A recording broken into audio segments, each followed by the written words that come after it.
بسم اللہ الرحمن الرحیم۔ محترم ناظرین کرام، ہم آپ کو بھی اسلامک چینل پر خوش آمدید کہتے ہیں۔ آج کے اس سوشل میڈیا کے دور میں ہر شخص اپنے وقت میں سے تھوڑا سا وقت سوشل میڈیا پر ضرور گزارتا ہے، اور آج کل نوجوان تو اپنا سارا وقت سوشل میڈیا کو دے رہے ہیں۔ فضولیات اور لغویات کو دیکھنا اور سوائپ کرنا ایک عام سی عادت ہو گئی ہے۔ ایک مسلمان ہونے کی حیثیت سے ہمیں اسلام کے بنیادی اصولوں کے ساتھ ساتھ ان تمام باتوں کا علم ہونا چاہیے جن کا ہمارے ساتھ کوئی نہ کوئی تعلق بنتا ہے۔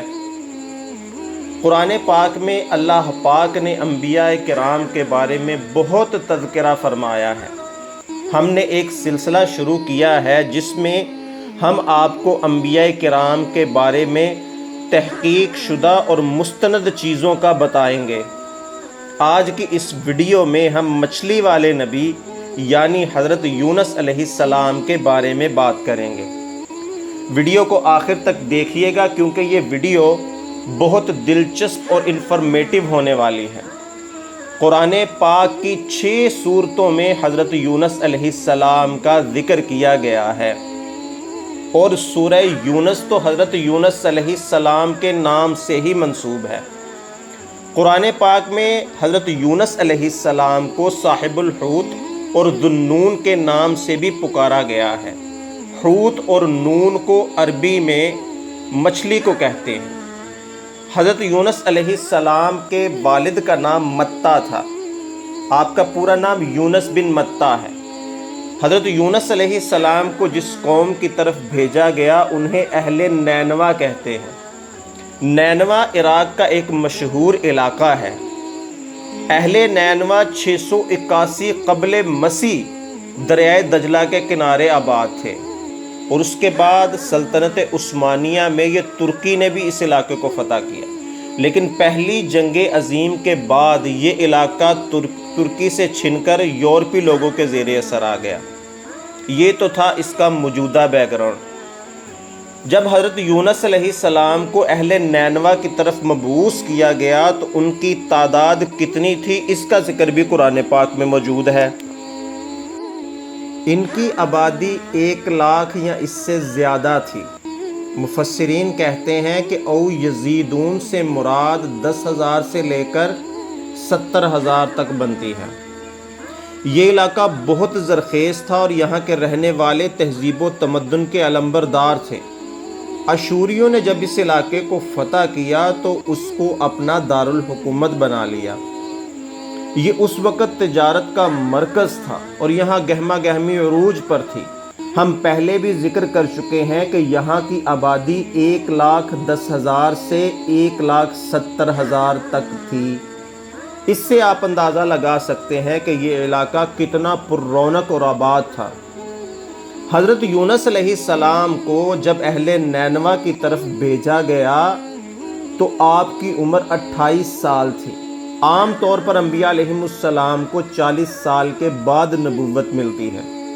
حضرت یونس علیہ السلام کو بھرپور جوانی میں نبوت ملی۔ حضرت یونس علیہ السلام نے 7 سال تک اہل نینوا کو دین کی تبلیغ کی۔ انہیں کہا کہ اللہ تعالیٰ کے سوا کوئی معبود نہیں اور کفر اور شرک سے باز رہو، لیکن اہل نینوا نے حضرت یونس علیہ السلام کی تبلیغ کا مذاق اڑایا۔ کہتے ہیں کہ اہل نینوا نے حضرت یونس علیہ السلام کی تبلیغ کو جھٹلانے اور ان کی ہر بات کو مذاق میں اڑانے کو اپنا معمول بنا لیا تھا۔ 7 سال کی مسلسل تبلیغ سے بھی ان کو کوئی اثر نہ ہوا، تو حضرت یونس علیہ السلام نے غصے میں آ کر ان کے لیے بد دعا کی اور وہاں سے چلے گئے۔ دریائے فرات کے کنارے ساحل پر پہنچے تو وہاں ایک کشتی مسافروں سے بھری ہوئی تھی۔ حضرت یونس علیہ السلام اس کشتی میں سوار ہو گئے۔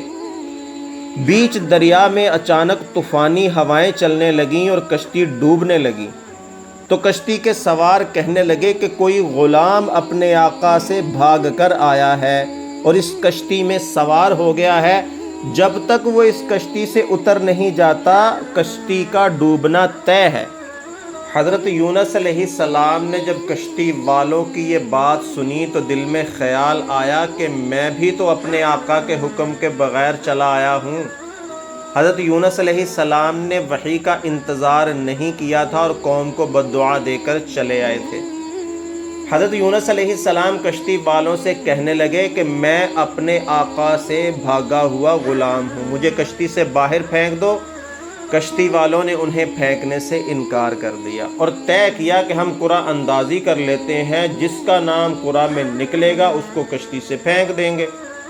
قرعہ ڈالا گیا تو نام حضرت یونس علیہ السلام کا نکل آیا۔ دوسری دفعہ قرعہ ڈالنے کا فیصلہ ہوا، قرعہ ڈالا گیا تو دوبارہ نام حضرت یونس کا نکل آیا۔ تیسری دفعہ بھی قرعہ اندازی میں نام حضرت یونس علیہ السلام کا نکلا۔ پھر مجبوراً ان کو دریا میں پھینک دیا گیا یا وہ خود دریا میں اتر گئے۔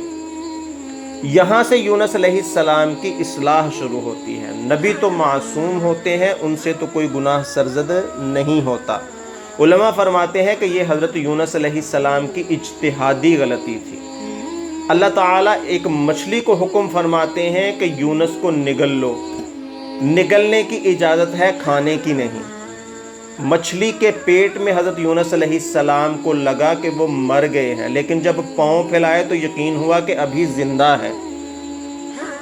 لہٰذا کھڑے ہو کر اللہ تعالیٰ کی بارگاہ میں نماز پڑھنے لگے اور بارگاہ الہی میں اپنی غلطی کی معافی مانگنے لگے کہ وحی کا انتظار کیے بغیر اور اللہ تعالیٰ کی اجازت کے بغیر اپنی قوم کو بد دعا دے کر چلے آئے۔ اور یہ خوبصورت دعا پڑھی جس کا قرآن پاک میں ذکر ہے، لا الہ الا انت سبحانک انی کنت من الظالمین۔ اللہ تعالیٰ نے یونس علیہ السلام کی دعا کو سن لیا اور آپ کی دعا کو قبول فرما لیا۔ اللہ تعالیٰ نے مچھلی کو حکم دیا کہ ہماری امانت یعنی حضرت یونس علیہ السلام جو تمہارے پیٹ میں ہیں ان کو اگل دو۔ چنانچہ مچھلی نے حضرت یونس علیہ السلام کو دریا کے کنارے اگل دیا۔ حضرت یونس علیہ السلام 40 دن تک مچھلی کے پیٹ میں رہے اور مسلسل وہاں رہنے کی وجہ سے جسم نرم اور نازک ہو گیا، جیسے ایک پرندے کے بچے کا ہوتا ہے جس پر کوئی بال پر وغیرہ نہ ہو۔ اس کے بعد اللہ تعالیٰ نے حضرت یونس علیہ السلام کے لیے ایک بیل دار درخت اگایا جس کے سائے میں وہ جھونپڑی بنا کر رہنے لگے۔ چند دن گزرے تھے کہ اللہ کے حکم سے اس بیل کی جڑ میں کیڑا لگ گیا اور وہ بیل سوکھ گئی۔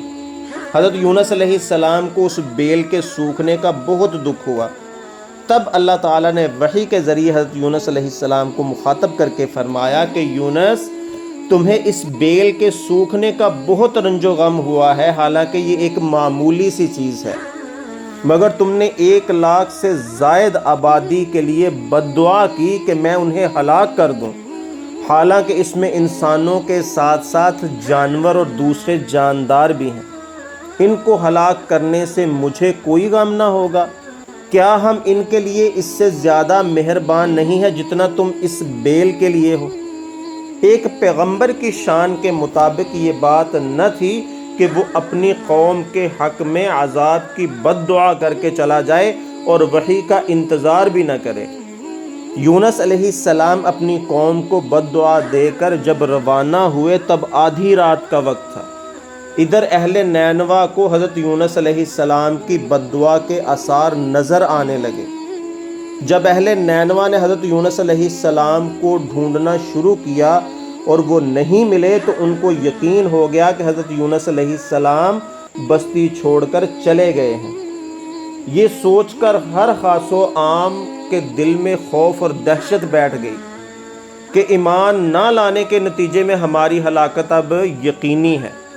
اسی لیے حضرت یونس علیہ السلام کو تلاش کرنے لگے کہ اگر وہ مل جائیں تو ہم سب ان کے ہاتھ پر بیعت کر لیں گے، اور خدا تعالیٰ کی بارگاہ میں توبہ و استغفار کرنے لگے اور ہر قسم کے گناہوں کو چھوڑ کر کھلے میدان میں نکل آئے، حتیٰ کہ اپنی عورتوں، بچوں اور جانوروں کو بھی ساتھ لے آئے اور اللہ تعالیٰ کی بارگاہ میں گریہ و زاری کرنے لگے کہ اے پروردگار، یونس علیہ السلام تیرا جو پیغام لے کر ہمارے پاس آئے تھے ہم اس کی تصدیق کرتے ہیں اور ان پر ایمان لاتے ہیں۔ آخرکار اللہ تعالیٰ نے ان کی توبہ کو قبول کر لیا اور ان کو عذاب سے محفوظ رکھا، اور حضرت یونس علیہ السلام کو حکم دیا کہ وہ دوبارہ اہل نینوا کی طرف جائیں تاکہ اہل نینوا ان کے فیض سے محروم نہ رہیں۔